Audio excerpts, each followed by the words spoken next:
தஞ்சாவூர் மாவட்டம் கும்பகோணம் பேருந்து நிலையம் அருகே உள்ள பாத்திமாபுரம் பகுதியில் குடியிருக்கும் அலெக்ஸ் மற்றும் பாபு ஆகியோரது வீடுகளில் ஆயுதங்கள் பதுக்கி வைத்திருப்பதாக கிடைத்த தகவலை அடுத்து கும்பகோணம் நீதிமன்ற ஆணைப்படி கும்பகோணம் மேற்கு காவல் நிலைய ஆய்வாளர் திரு ஜெகதீசன் அவர்கள் தலைமையில் காவல்துறையினர் சென்று சோதனை செய்தனர்.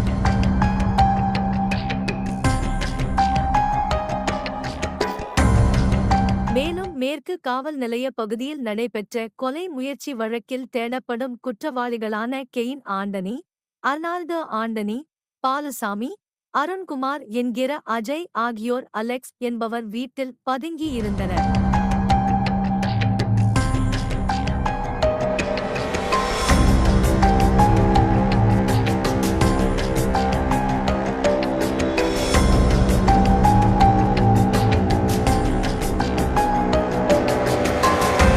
அந்த 4 பேரையும் காவல்துறையினர் கைது செய்தனர். அலெக்ஸ் மற்றும் பாபு ஆகியோரது வீட்டில் இருந்து 22 கத்திகள் கைப்பற்றப்பட்டன.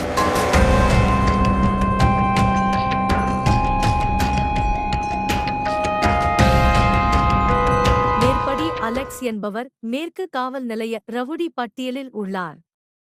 இவருக்கு பல்வேறு காவல் நிலையங்களில் கொலை, வழிப்பறி, ஆள்கடத்தல் என 30க்கும் மேற்பட்ட வழக்குகள் உள்ளன. குற்ற செயல்களில் ஈடுபட்ட குற்றவாளிகளை காவல்துறையினர் கைது செய்ய முற்பட்டனர். ஒரு வாரமா பையன் சாவு கிடக்குறான், அவன் போய் கொலை கொண்டு போவான், ஆள் அடிச்சுட்டு போயிட்டு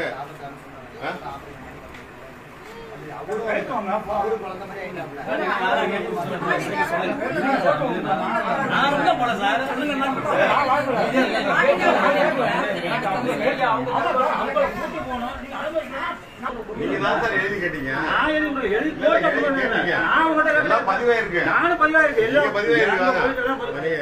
ஆனால் நீதியை நிலைநாட்ட வேண்டிய வழக்கறிஞர்கள் மற்றும் அவர்களை சார்ந்த நபர்கள் சட்டத்தை மதிக்காமல் குற்றவாளிகளுக்கு ஆதரவாக செயல்படுவது ஏன் என பொதுமக்கள் கேள்வி எழுப்புகின்றனர்.